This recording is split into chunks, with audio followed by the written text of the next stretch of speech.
Soy Valentina y los invito a ver Agencia Paranormal para que sepan la verdad de lo que está sucediendo hoy en día.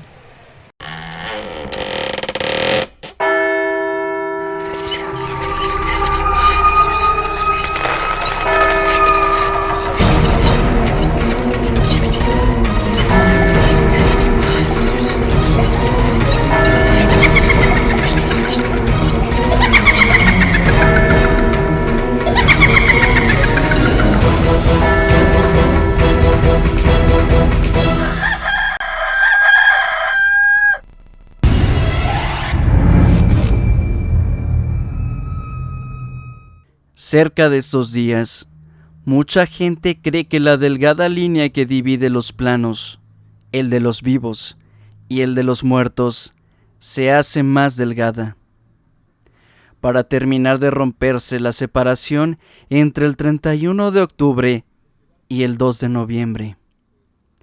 Obviamente, las fechas cambian según los pueblos y culturas, pero lo que tienen en común es el hecho de que creen firmemente que al menos por unas horas, vivos y muertos están más cerca unos de otros y que esos días deben tratarse con mucho respeto, sobre todo la memoria de los que ya no están con nosotros. Algunos libros que hablan sobre la magia y artes adivinatorias inclusive prohíben cualquier práctica en estos días, pero evidentemente, y como veremos en el transcurso de los programas, a muchos no les importa estas antiguas creencias.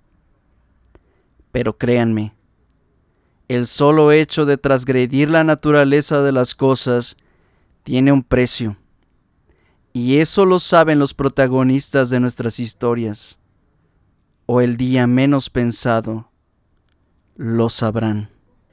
Gracias por la espera, gentes. Hoy comenzamos nuestro camino a los días que todos los amantes del horror esperan, con una serie de historias que salen de las entrañas de nuestras tierras mexicanas, una de las culturas que más sabe lo que es convivir con la muerte. Y aquí comenzamos.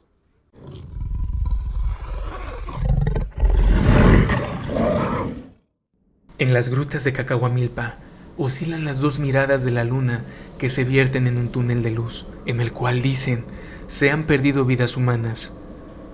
En la época de la intervención francesa, había unos soldados franceses que venían huyendo de las tropas de Juárez.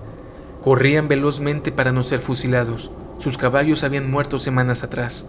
Los hombres no habían probado pan en más de una semana, y al sentirse acorralados, buscaron exasperados, sudorosos y jadeantes un escondite. A 5 minutos de distancia del ejército liberal, decidieron internarse en la boca del diablo. Así le decían a las grutas. Así fue como se internaron en esos túneles macabros, pero nunca se les vio salir. Una anciana que preparaba pan de anís en forma de cocodrilo, guardiana de las catacumbas, contó que al entrar en la boca de la cueva, un extraño conjuro cayó sobre ellos. Perdieron la cuenta de cuánto tiempo caminaron ahí dentro. Los hombres iban sedientos, hambrientos, a punto de asfixiarse, porque bajo la tierra escasea el oxígeno, y cuando de pronto se les apareció una hermosa indígena que los guió por el túnel oscuro, donde se abrieron las paredes rasposas del profundo subsuelo y se proyectó frente a ellos una hermosa vereda que los guió a un paraíso, con aves, lagunas y árboles brutales. Sin más, pudieron respirar sin problemas. Todos bebieron y comieron hasta saciarse, y ahí quedaron dormidos. Después de eso, ya nunca amanecieron con la piel y la sangre de humano, se convirtieron en roca transparente. Todo había sido un espejismo, ya que mientras bebían y comían los manjares, el maleficio de la cueva se fue atorando en su garganta, la sangre se les volvió de plomo y su piel se endureció. Los soldados franceses quedaron rígidos y poco a poco su piel se fue quemando, como polvo volcánico, permaneciendo paralizados como piezas de museo. Cuando los turistas visitan esas grutas, los ven ahí pegados a las paredes, con caras divertidas y expresiones de placer, pero la verdad es que en su interior no están agonizando. Quienes conocen esa historia los han nombrado los grandes hipócritas. Cuentan que en la noche se escucha quejidos y clamores, y que son ellos pidiendo ser descongelados, pero nadie hasta el día de hoy sabe pronunciar las palabras para desencantar, y como la mayoría piensa que son muñecos, su destino seguirá eternamente en las manos del maléfico afanador. Hablar del degollado de la noria es como conversar del mismísimo... Ustedes saben. Los habitantes de este pequeño pueblo en Guanajuato cuentan que cada vez que alguien va a morir en la noria, se pueden escuchar galopes y rechinidos de una carreta. Peor aún, se oyen los desgarradores gritos de un hombre que fue degollado por la mismísima muerte. ¡No! ¡Ay! Esta lúgubre historia inicia con María, una pequeña de tan solo 10 años de edad, quien fue enviada a vivir con su tía a la noria, porque su madre ya no podía mantenerla. Su tía solo tuvo un hijo, pero este se perdía constantemente en peleas y embriaguez, por lo que para su madre era como no tenerlo. María estaba consciente del estado físico en el cual se encontraba su tía, y estaba molesta porque su primo no era capaz de mover ni un dedo para ayudar a su madre. De modo que al ser invitada por su tía a vivir con ella, aceptó con gusto, aunque ella nunca supo los verdaderos motivos. La tía de María tenía un terreno enorme, hermoso, como ningún otro, siendo este el único motivo por el que su hijo no se había ido de su casa, ya que él deseaba que a la muerte de su madre pudiera quedárselo. En lugar de anhelar la recuperación de su progenitora, prefería que la vieja se fuera al panteón de inmediato. Al llegar María, a quien vio como un peligro inminente, él inventaba muchas situaciones para hacerla sufrir. Un día, como cualquier otro, el muchacho llegó ahogado en alcohol, derribando la puerta, gritando insultos y maldiciones, por lo que su madre lo corrió sin dudarlo, advirtiéndole que no volviera hasta que se le pasara la borrachera. Al día siguiente, al ir por las tortillas, María oyó unas personas murmurando que la noche anterior habían escuchado la carreta de la muerte. Al volver de su mandado, lo primero que hizo fue correr con su tía para preguntarle por tal suceso. La mujer le contó que cuando se escuchaba rondando una carreta por las noches, en las calles de la noria, seguramente alguien moriría pronto. Esa misma tarde, el primo volvió muy furioso reclamándole a su madre: ¿Por qué me corres? Si luego vas a ir corriendo a buscarme. Pero su madre, desconcertada, le dijo que ella nunca lo había ido a buscar, y mucho menos gritándole como él aseguraba. Las horas pasaron y al día siguiente, María se topó en la plaza con las mismas personas que murmuraban en la jornada anterior. En esta ocasión, hablaban de que habían vuelto a escuchar la carreta de la muerte, pero que ésta se dirigía a una casa cercana donde se quedaba su primo. Preocupada, María corrió en busca de su primo para advertirle, pero al encontrarlo, éste la corrió sin siquiera permitirle hablar. Pasaron unos días antes de que el joven volviera a la casa de su madre. Iba muy molesto, contando la misma historia de que su madre lo había ido a buscar por la noche, pero ella le dijo que no podía ser, porque jamás salió de la casa a esas horas. Después, le suplicó que hiciera caso a la conseja y rectificara el camino. No vaya a ser la de malas, añadió la mujer. El joven, que era muy testarudo, salió lleno de rabia y enojado le gritó: «No creo en esa tonta leyenda». La madre le rogó que por nada del mundo le fuera a abrir la puerta a alguien en la noche, ni siquiera se atreviera a mirar por la ventana si escuchaba que los perros empezaban a aullar. El joven se marchó de inmediato, lleno de rabia, pero en ese preciso momento el viento empezó a soplar incontrolablemente y un enorme estruendo se escuchó en todo el pueblo, despertando a todos. La gente corrió a la casa donde vivía el joven, pero al llegar se encontraron con su cuerpo degollado, y su cara mostraba un terror indescriptible, un pavor que ni en las más terribles pesadillas de cualquier hombre se podía experimentar. Se cuenta que en el momento del atroz estruendo, la muerte confundió al joven, pues iba en busca de su madre enferma, pero al percatarse de que él no era quien buscaba, se encolerizó tanto, partiéndole el cuello con su guadaña.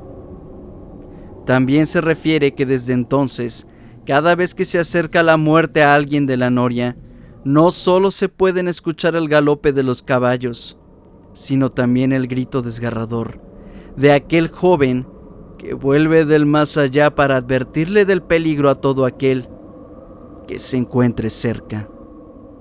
Ahí, en una de las mazmorras del Palacio de la Santa Inquisición, está la mulata de Córdoba, y camina en su celda de 4 varas de ancho por 5 de largo. Camina, camina y escucha los gritos y los lamentos que vienen de la sala de tortura.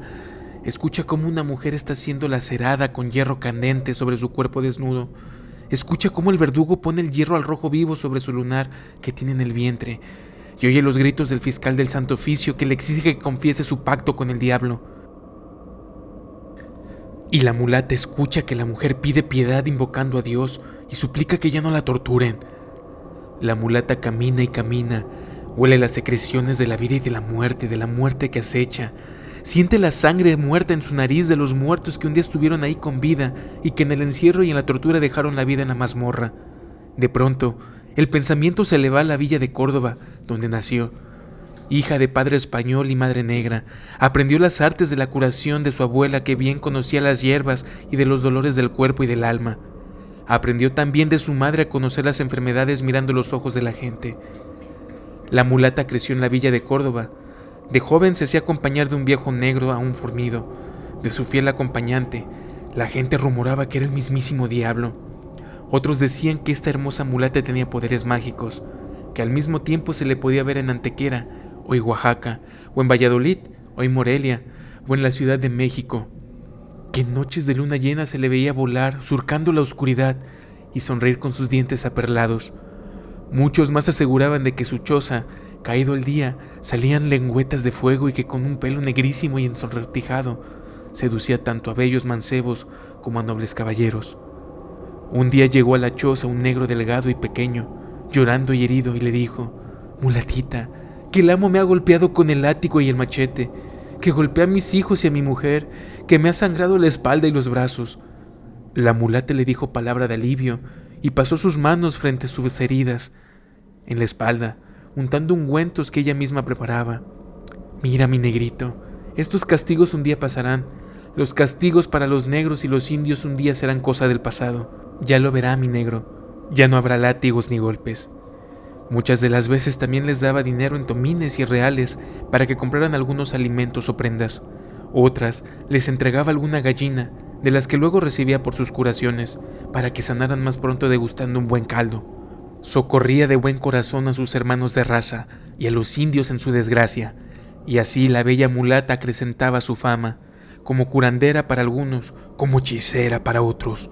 Siempre se le veía por las mañanas en la iglesia, donde dejaba religiosamente su limosna a los pies de la Virgen de los Dolores. Con la mulata también llegaban algunas mujeres criollas que querían ayuda para enamorar a algún caballero. Así, un día nublado, llegó una mujer muy sobradita de peso, pero eso sí, con altas pretensiones.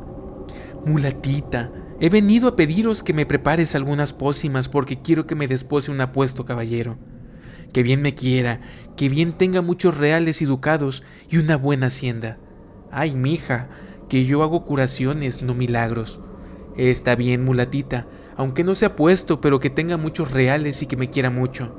Mija, ¿qué cosa pedís? Está bien, aunque no tenga reales, pero que bien me quiera». Por la buena fama que bien ganada tenía, también llegaban a su choza gente que la quería conocer y observar sus virtudes de hechicería. Así un día, ya bien entrada la noche, llegó un caballero español que por fama tenía el haber dilapidado la fortuna que le dejó su padre en los juegos legales por acuerdo real, pero también en los prohibidos.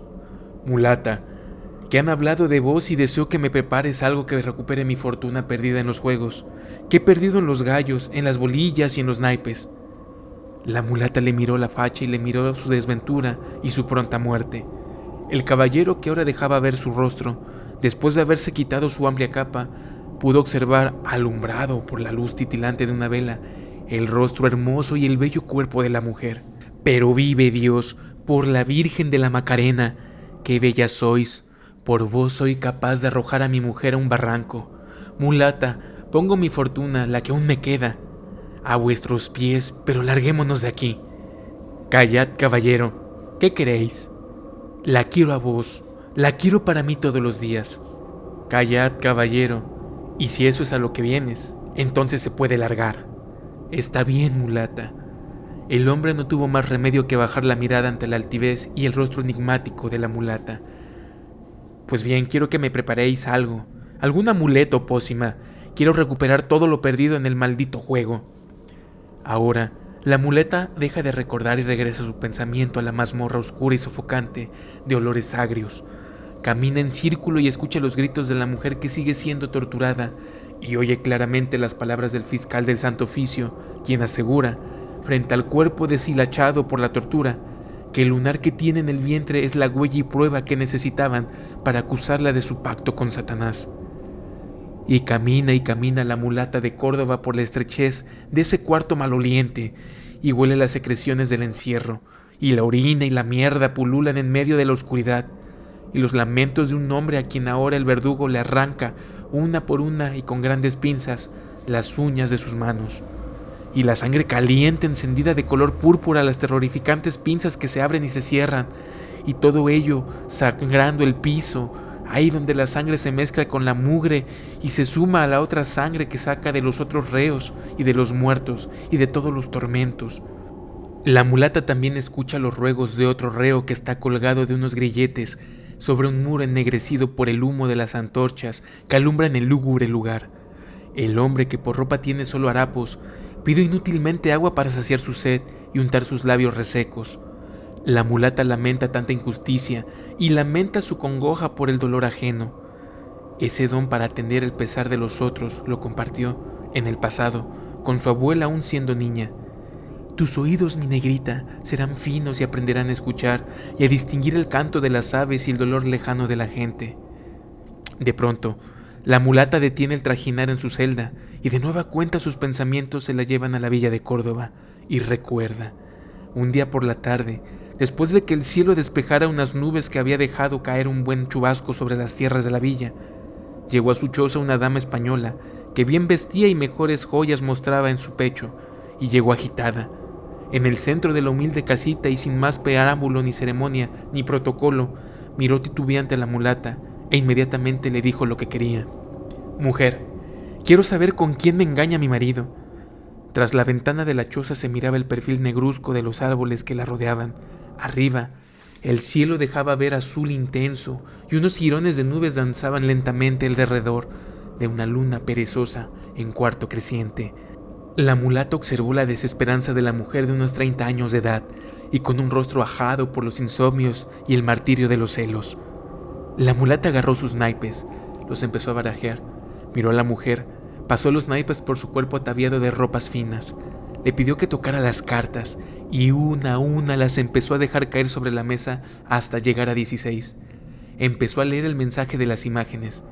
Miró a la mujer, se miraron ambas, una con la ansiedad, la otra con la certidumbre del mensaje de las cartas, y al fin la mulata habló. Amita, tu marido no te engaña. ¿Cómo que no me engaña?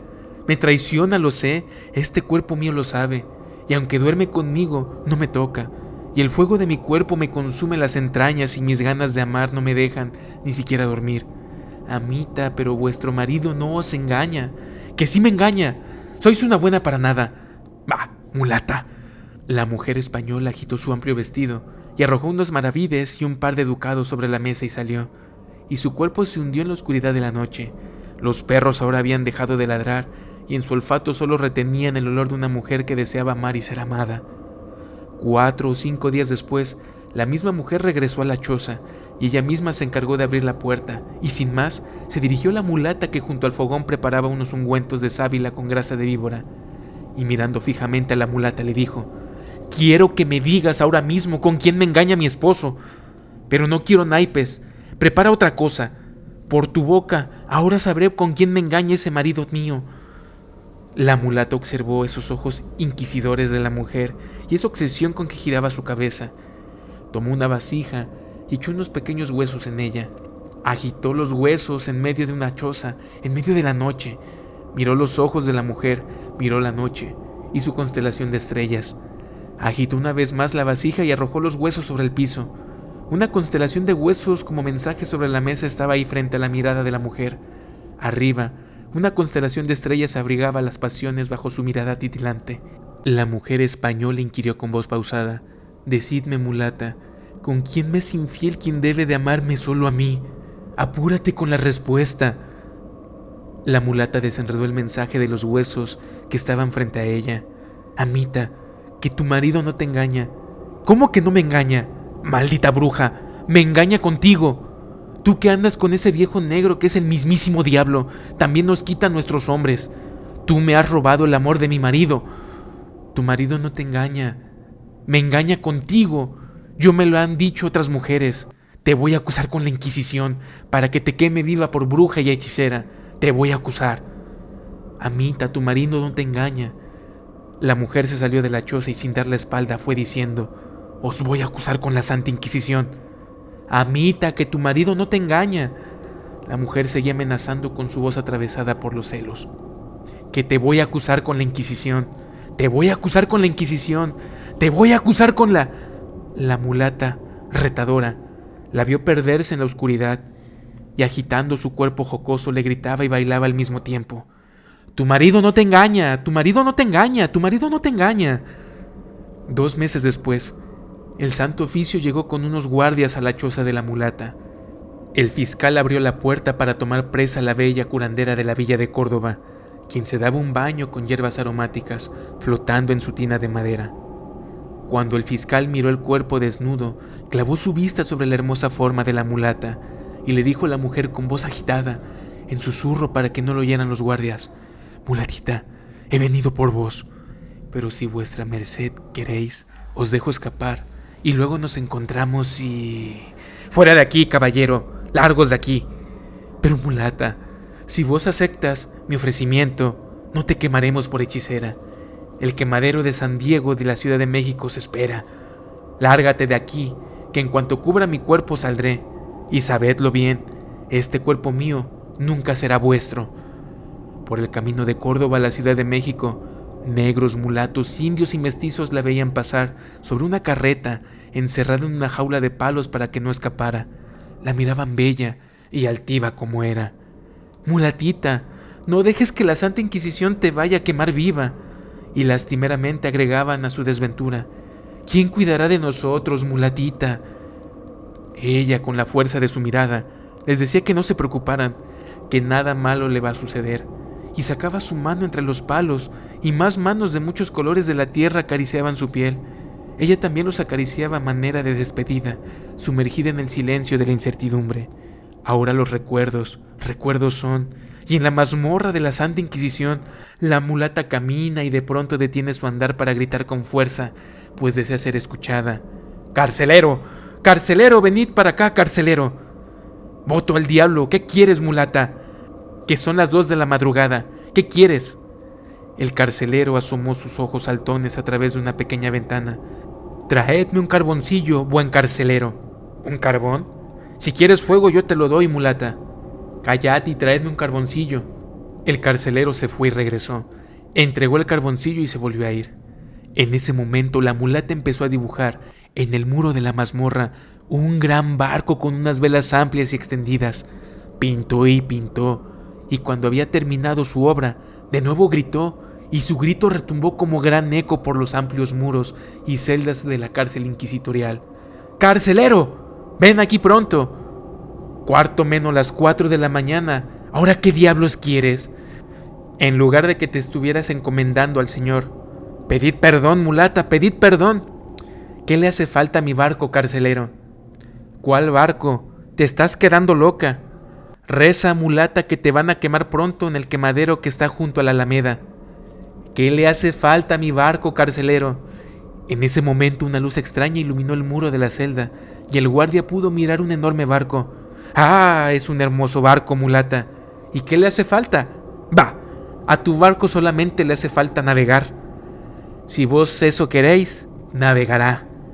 Y la mulata subió lentamente al barco y éste empezó a navegar en el oleaje de la pared, con las velas hinchadas de viento, hasta perderse en un rincón, en medio de una estruendosa carcajada.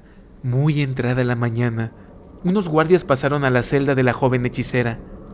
De la mulata no se encontró nada, solo escucharon un viento que se agitaba en libertad, y el carcelero estaba muerto con sus ojos desorbitados, y en ellos un barco se perdía en el oleaje del mar.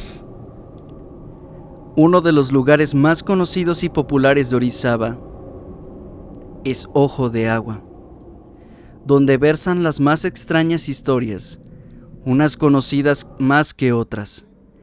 Es probable que la más contada es la que aconteció hace un par de años a un trabajador de una empresa cercana. Sucedió que caminaba de regreso completamente solo, pues había tenido un problema que lo había hecho quedarse rezagado. Tomó el camino de Ojo de Agua sin hacer caso de las advertencias ni de los consejos que hablaban sobre espantos y apariciones. Cuando pasó por entre los restos de lo que alguna vez fue un pozo de agua, escuchó el llanto de un niño, por lo que regresó y buscó en la oscuridad hasta que vio un pequeño sentado al lado de un pozo, el cual lloraba desconsoladamente. Se acercó y le preguntó por qué lloraba, aunque el pequeño no parecía hacer mucho caso. Luego de intentarlo, por fin le dijo que se había perdido, pero que seguramente sus padres lo encontrarían si él lo llevaba cargando a la iglesia del Potrerillo, pues el menor no podía caminar bien. Como era de esperarse, el hombre le causó algo de sorpresa esta petición, pero como tenía buen corazón y juzgando que el niño era realmente pequeño y seguramente estaba asustado, no le costó ningún trabajo complacerlo. Estando el niño sobre su espalda, el hombre se sorprendió que le pidiera que ya no volteara a verlo hasta que no hubieran entrado a la primera iglesia que encontraran. Más dispuesto a hacerlo así, el hombre siguió su camino con el niño cargando, pero cuando ya se acercaban a una iglesia, oyó unos ruidos extraños que se le hicieron poco comunes y olvidando su promesa que había hecho al niño, volteó a ver lo que llevaba cargando. Y no era un pequeño, sino era un ser monstruoso que empezó a carcajearse de manera aterradora. De inmediato, lo arrojó lejos y sin más entró a la iglesia donde había unas cuantas personas. Les platicó lo sucedido y fue entonces cuando el que parecía ser el sacristán le explicó que aunque no era frecuente, la leyenda cuenta que el día que el monstruo logre entrar a la iglesia, crecerá tanto el caudal de Ojo de Agua que Orizaba desaparecerá por completo, cubierta por ese vital líquido. Desde entonces, quienes transitan por Ojo de Agua se preocupan de no recoger a nadie que les pida ayuda, ya que en realidad no quieren que la ciudad se vea afectada por una imprudencia de su parte. Esta sin duda nos recuerda la leyenda de la ciudad maldita de Jalapa, Veracruz. Al parecer, a ciertos espectros, espíritus o apariciones les fascina amenazar a los pobladores del estado de Veracruz con una inminente que les voltea las lanchas y embravece las olas hasta matarlos.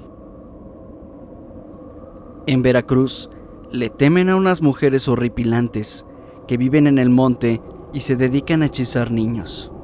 Estas son las tepas. Todos saben de ellas y se cuidan unos a otros para evitar ser sorprendidos por dichas criaturas infernales. La tradición está tan arraigada que la han ido a estudiar antropólogos como Roberto Williams García, quien estuvo largo rato en Poza Rica investigando el comportamiento de las tepas. Pero quizá la versión más digna de rescatar es la de los pobladores, pues han sido ellos los que han tenido que luchar con estas desalmadas mujeres. Ellos dicen que se trata de ninfas vestidas de blanco que cuidan los montes o viven en los ríos, como espíritus del agua que se llevan a los niños. Cuenta la leyenda jarocha que había unos jóvenes que buscaban leña en el monte y se perdieron. Al no encontrar el camino de regreso a casa, se quedaron a vivir allí y se convirtieron en estos espíritus protectores. Se dice que cuando alguien se interna en el bosque o para cazar, primero tiene que pedirles permiso. De no ser así, el bosque se les cierra. Los caminos se borran y solo abandonando lo sustraído pueden encontrar la salida. En la década de los años 30, a orillas del arroyo El Mojellón, en Poza de Cuero, sucedió que la señora Abundia Becerra salvó de las tepas a su pequeña hija Galdina, ocurriendo este suceso así. Una tarde, cuando la niña jugaba en la orilla del río, aparecieron unas mujeres de estatura pequeña que vestían de blanco y le decían: «Ven, Galdina, ven». La niña, como hipnotizada, caminaba en dirección de los espíritus que la llamaban. La madre vio a la pequeña que estaba a punto de entrar al agua y desesperada gritó para detenerla. Pero la niña no volvía la cabeza, porque seguía mirando a las mujeres que le gritaban desde la otra orilla. Abundia alcanzó a su hija, quien le dijo: «Mamá, esas señoras quieren que vaya con ellas. Me están llamando». Aunque la mamá no vio a nadie, supo que se trataba de los espíritus que viven en los arroyos.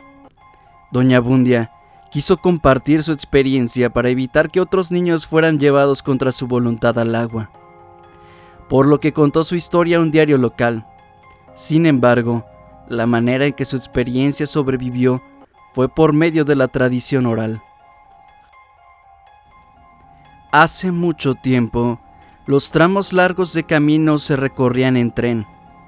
Por tanto, no era de extrañarse que hechos insólitos se suscitaran en algunas terminales.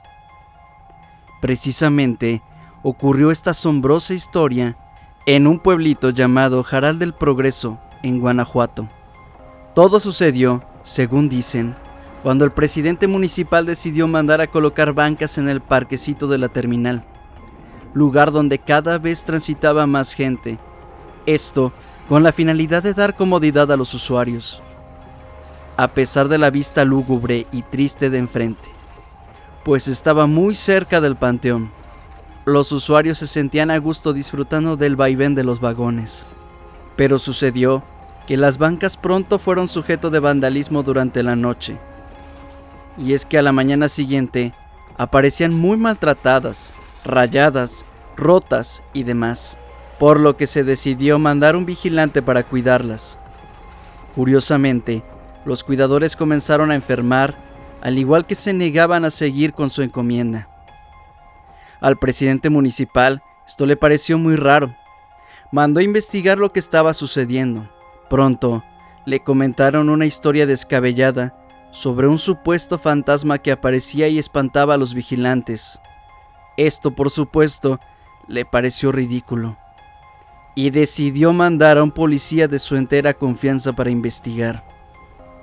Como el hombre era muy barbero con él, no se negó a participar en esta misión, aun cuando fue advertido sobre la presencia del ánima. El Chino Herrera, como le decían al policía, acudió al lugar sin temor, pero dicen que al día siguiente no se presentó a trabajar. Se reportó enfermo. Intrigado por lo que había sucedido, el presidente municipal decidió visitarlo en el hospital, en donde finalmente le alcanzó a platicar lo sucedido. Le contó que todo estaba normal, pero que alrededor de las 12 de la noche empezó a soplar un vientecito frío junto a una densa neblina que emergía. Luego escuchó ruidos que le parecieron el llanto de una mujer. Se acercó a donde provenían esos lamentos. A lo lejos, por entre la bruma, efectivamente notó la silueta de lo que parecía ser una mujer, de modo que se acercó para auxiliarla.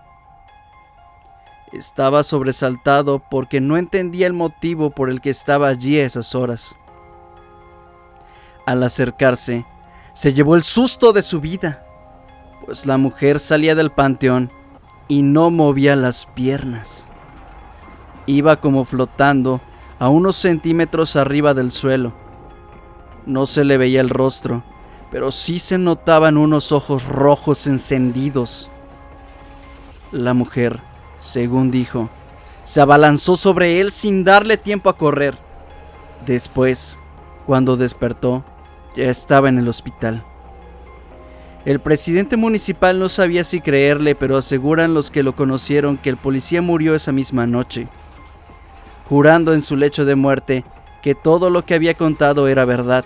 Después de lo sucedido, nadie volvió a cuidar las bancas y cuentan que a lo lejos, en las noches, todavía se escucha el llanto de una mujer.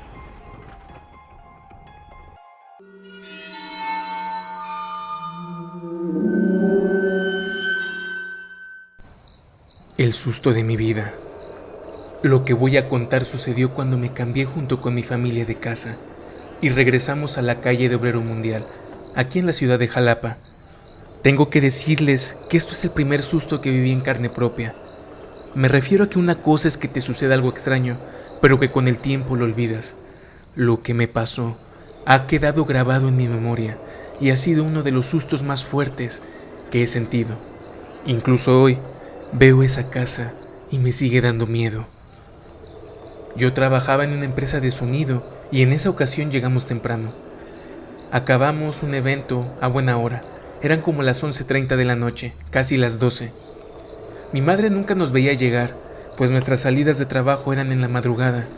La mayoría de los eventos eran en la noche y por consecuencia llegábamos alrededor de las 3 o 4 de la madrugada.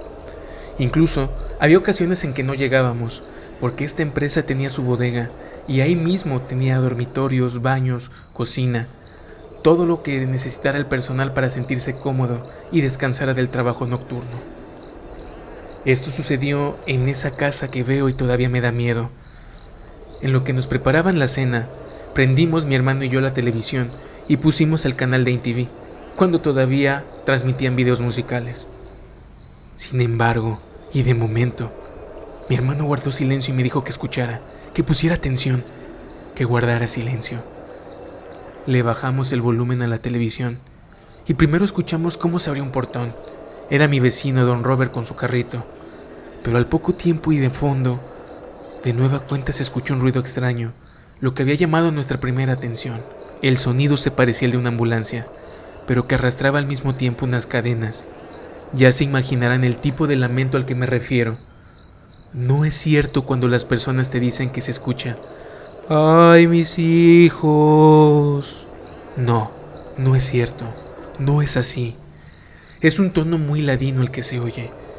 Yo me preguntaba, ¿qué es eso? Yo recuerdo bien que se escuchaba duro y arrastrando una especie de ¡ii! Y luego, en el punto máximo, se comenzó a escuchar un ¡ah! Pero era un lamento tan ladino, tan chilloso, penetrante, agudo y aturdidor al mismo tiempo. Sí se logra distinguir el ay mis hijos, pero no como lo dicen, no como las grabaciones que existen. Yo volteaba a ver a mi mamá y a mi hermano, pero no podía hablar ni decir nada, solo nos mirábamos. Cuando pudimos reaccionar, no creíamos lo que había sucedido ahí.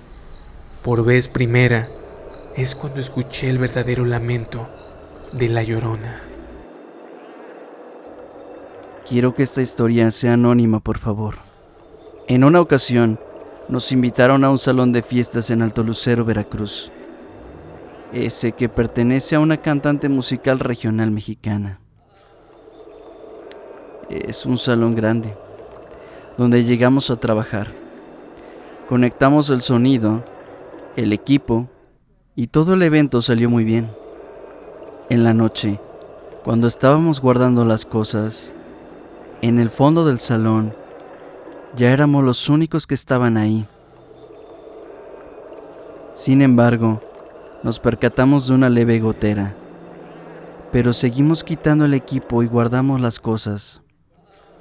De momento, escuchamos una especie de llanto y no sabíamos de dónde venía ese lamento, porque se escuchaba realmente cerca. Pensamos que alguien había olvidado a un niño, pero no. Cuando nos dimos cuenta, la gotera que habíamos oído ahora se escuchaba más fuerte. Seguimos acarreando las cosas, y uno de mis ayudantes dijo: No hagas caso. Debe ser que alguien dejó abierta la llave del agua. Pero de momento se escuchó el lamento de una mujer. ¡Ah, caray! ¿Qué será eso? Mientras tanto, el agua ahora se escuchaba con mayor fuerza. Se regaba y se escuchaba más y más cerca también el llanto de una mujer. Uno de los chavos dijo: ¿no será la Llorona? Nah, ¿qué va a ser? Eso no existe. Eso no existe. Terminamos de meter las cosas a la camioneta y mi ayudante dijo: si existes, quiero verte. Quiero verte, a ver si es cierto. Tontería total. Cuando de repente oímos un grito. Mi hermano. ¿Pero qué grito? Te lo juro. Te pone la piel chinita. Rápido, nos subimos a la troca y al subir los cristales, nos habían dejado el candado para cerrar el salón. Pero la neta, se va a escuchar mal, pero no lo pusimos. Nos subimos y rápido nos fuimos. Solo jalamos la reja y eso que nos espantó, comenzó a golpear la reja, pero no sabíamos si nos quería alcanzar, perseguir o atrapar. A lo mejor solo al que la retó. Ese cuate se espantó tanto que se aventó atrás y se fue entre las cosas. Ya saliendo, nos encontramos a unas personas y les preguntamos el camino hacia Jalapa. Nos indicaron para dónde ir, pero luego nos preguntaron qué nos había pasado y por qué estábamos todos pálidos. Y les comentamos que veníamos del salón, que uno de nosotros retó a algo que andaba llorando por allí y que nos persiguió hasta la reja, que se había quedado ahí golpeando, como arañando. No, hombre, muchachos, les salió barato. Ha pasado que eso les cierra la reja y ya no los deja salir. Se han encontrado personas torcidas y muertas, porque eso no perdona. Bendito sea Dios, nos salió barato. Y nos salió barato todo, por la imprudencia de uno de nosotros. Como han escuchado, cada día es más complicado determinar cuándo una historia que atormenta a alguien se convierte en leyenda. Porque al parecer, estas están más vivas que nunca y conviven con muchas generaciones, negándose a perderse en el tiempo o simplemente alguna maldición bautizada con dolor las hace aferrarse entre nosotros. Gracias por estar con nosotros y bienvenidos a todos aquellos agentes que han llegado tras el receso. Esta es su casa. Recuerden suscribirse y compartir los videos.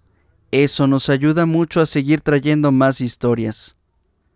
Si tienen un relato o viven un fenómeno paranormal, pueden mandarlo al correo relatosagenciaparanormal@gmail.com o dejen su nota de voz al WhatsApp, ese que dejamos en la descripción.